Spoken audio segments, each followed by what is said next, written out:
Hello and welcome students, আশা করি তোমরা সকলেই খুব ভালো আছো। জ্ঞানজ্যোতি কোচিং সেন্টারের পক্ষ থেকে তোমাদের সবাইকে আরেকবার স্বাগত। তো আমি মীরা ম্যাম, আমি আজ তোমরা যারা বাঁকুড়া ইউনিভার্সিটি আন্ডারে পড়ছো, তোমাদের সেকেন্ড সেমিস্টার মেজর 2 যে বেঙ্গলি পেপার রয়েছে, সেখান থেকে আজ এই বিষয়টি নিয়ে আমি আলোচনা করবো। সেটা দেখো খুব সুন্দরভাবে স্ক্রিনে কিন্তু দেওয়া হয়েছে। বাংলা গদ্য সাহিত্য বিকাশে সমাচার দর্পণ যে পত্রিকা রয়েছে, এর অবদান কতটা রয়েছে সেই সম্পর্কে কিন্তু আজকের ক্লাস আমি তোমাদের সঙ্গে আলোচনা করব।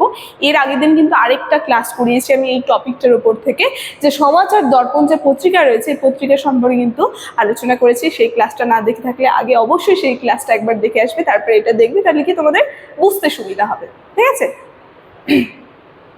আজকে ক্লাসটি তাহলে শুরু করছি। শুরু করার পূর্বে আগে খুবই একটা গুরুত্বপূর্ণ ইনফরমেশন তোমাদের সঙ্গে আলোচনা করে দিয়ে যাই। তোমরা যারা ভাবছো এই সেমিস্টার আমাদের সঙ্গে অনলাইন ক্লাস বা নোটসের জন্য যোগাযোগ করবে, তাদেরকে বলে দিই, এখানে নিচে দেখো দুটি নাম্বার দেওয়া আছে। এই নাম্বার দুটি হচ্ছে আমাদের জ্ঞানজ্যোতি কোচিং সেন্টার অফিসিয়াল নাম্বার। যে কোনো একটি নাম্বারের মধ্যে কল করে নিয়ে কিন্তু তোমরা আমাদের সঙ্গে যোগাযোগ করে নিতে পারবে। তার সঙ্গে তোমাদের বিভিন্ন সেমিস্টার কোর্স ফি কী কী আছে সেটা বলে দিচ্ছি। যারা মেজর কোর্সের আছে তাদের জন্য কোর্স ফি আছে 1199, আর যারা মাইনর কোর্সে রয়েছে তাদের জন্য কোর্স ফি আছে 699। আর আমাদের কোর্সে যদি তোমরা অ্যাডমিশন নাও, যে যে সুবিধা তোমরা পাবে সেটা হচ্ছে এখানে তোমরা পেয়ে যাবে live classes, recorded classes, high কোয়ালিটির নোটস, তার সঙ্গে পাবে তোমরা 100% কম্পেনসেশন। এই সবগুলো সুবিধা কিন্তু তোমরা একসাথে পেয়ে আছো। ঠিক আছে, এই ইনফরমেশনই দেওয়া ছিল। এখন আমি ক্লাসের আলোচনায় চলে যাচ্ছি।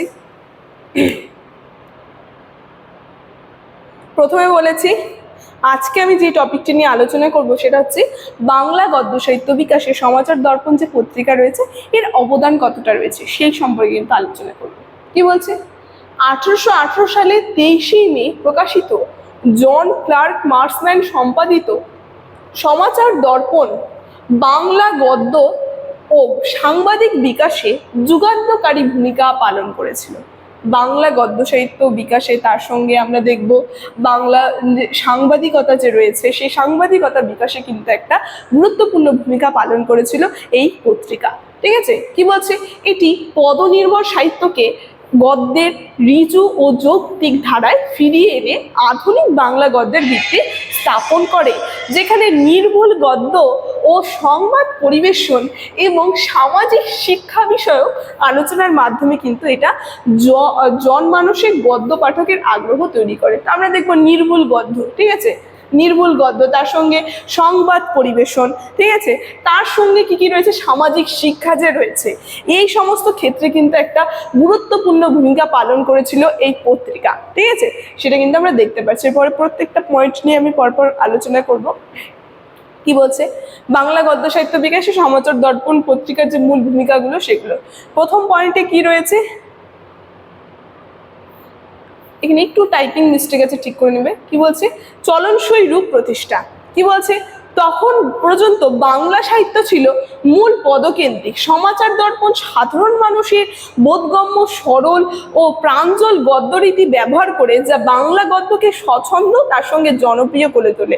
তো আমরা কি দেখব, এই যে বাংলা যে গদ্য সাহিত্য রয়েছে, বিভিন্ন যে আর কি পত্রিকাগুলো যে রয়েছে, সেখানে সমাচার দর্পণ সাধারণ মানুষের যে বোধগম্য সহজ সরল তার সঙ্গে প্রাঞ্জল যে গদ্যরীতি, মানে খুব সহজ সরলভাবে কিন্তু তিনি পরিবেশন করেছেন, যে কারণে আমরা দেখবো যে সাধারণ মানুষ যে রয়েছে তার কাছে কিন্তু খুব স্বচ্ছন্দ তার সঙ্গে জনপ্রিয় হয়ে উঠেছিল কিন্তু এই পত্রিকা। ঠিক আছে, পরের পয়েন্টে দেখো কি বলছে, পরের পয়েন্টে বলছে সাংবাদিকতার সূচনা। সমাচার দর্পণ ছিল বাংলার প্রথম সাপ্তাহিক সংবাদপত্র। ঠিক আছে, বাংলার যদি বলা হয় প্রথম সাপ্তাহিক সংবাদপত্র, সেটার নাম হচ্ছে সমাচার দর্পণ। কি বলছে, এর ফলে বাংলার প্রথম সাংবাদিকতা ধারা শুরু হয় এবং গদ্যের বহন হিসেবে সংবাদপত্র একটি অপরিহার্য মাধ্যম হয়ে ওঠে। ঠিক আছে, তারপর দেখো পরের পয়েন্টে কি বলেছে, বিষয় বৈচিত্র্য ও জ্ঞান চর্চা। তো আমরা দেখবো এই যে সমাচার দর্পণ এই পত্রিকার মাধ্যমে বিভিন্ন যে আর কি বিষয় রয়েছে সেই বিষয় বৈচিত্র্য তার সঙ্গে যে জ্ঞান চর্চার ক্ষেত্রে কিন্তু গুরুত্বপূর্ণ ভূমিকা পালন করছিল এই পত্রিকা। কি বলছে, এ এতে দেশ বিদেশের সংবাদ, তার সঙ্গে সামাজিক ও শিক্ষা বিষয়ক প্রবন্ধ, আইন, বাণিজ্য, নতুন আবিষ্কার এবং ভারতের প্রাচীন ইতিহাস কিন্তু প্রকাশিত হতো এই সাপ্তাহিক যে পত্রিকা রয়েছে এই সাপ্তাহিক পত্রিকার মধ্যে। ঠিক আছে, তো দেখো বিভিন্ন বিষয় কিন্তু গুরুত্বপূর্ণ ভূমিকা পালন করেছিল। যদি বলা যায় জ্ঞান চর্চা, তার সঙ্গে যে প্রাচীন ইতিহাস, সেই ক্ষেত্রে প্রকাশের ক্ষেত্রে কিন্তু গুরুত্বপূর্ণ ভূমিকা পালন করেছিল এই সাপ্তাহিক পত্রিকা। তারপর কি বলেছে, বই ও সাহিত্য মেলা, পরের পয়েন্টে বলেছে যে এই পত্রিকা নতুন বইয়ের সমালোচনা ও সাহিত্য আলোচনা প্রকাশ করত, যা বাংলা গদ্য ও গদ্য সাহিত্যে উচ্চ চর্চাকে উৎসাহিত করত। ঠিক আছে, তারপর দেখো কি বলছে, পাঠক তৈরি ও নতুন পরিক্রমা, পরের পয়েন্টে বলছে পাঠক তৈরি ও নতুন পরিক্রমা। কি বলছে, এই যে সমাচার দর্পণ যে রয়েছে, সাফল্যের পর পাঠক গোষ্ঠী বৃদ্ধি পায় এবং বাংলা গদ্যে সাহিত্যিক রূপও তৈরির পথ প্রশস্ত হয়। তো এই সমাচার দর্পণ পত্রিকা, এর ক্ষেত্রে আমরা দেখব যে নতুন পাঠক তৈরিতে, ঠিক আছে, বিভিন্ন যে পাঠক যে রয়েছে সেই পাঠকদেরও কিন্তু সেই পাঠক গোষ্ঠীও কিন্তু বৃদ্ধি পেয়েছিল, যে কারণে আমরা দেখব এই সংবাদপত্র যে রয়েছে এটা কিন্তু খুব সহজ সরল প্রাঞ্জল ক্ষেত্রে কিন্তু আমরা দেখবো ভাষায় কিন্তু এটা প্রকাশিত হয়েছিল। ঠিক আছে, তার সঙ্গে কি বলেছে, বাংলা গদ্যের সাহিত্যিক রূপ তৈরিতেও কিন্তু এর পথ প্রশস্ত করে তোলে এই সাপ্তাহিক পত্রিকা।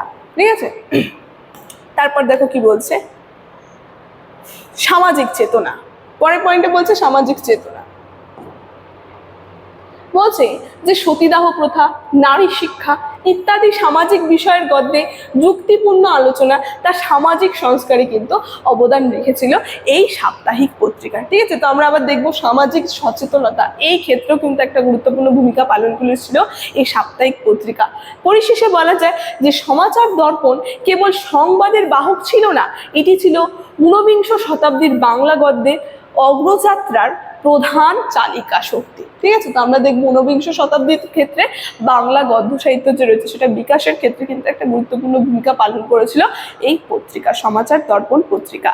ঠিক আছে, তো এই সমাচার দর্পণ পত্রিকা যে রয়েছে এই টপিকটা নিয়ে কিন্তু আজকে আলোচনা আমার এতটাই ছিল ক্লাসে, তোমরা পারলে পরে একবার দেখে নাও।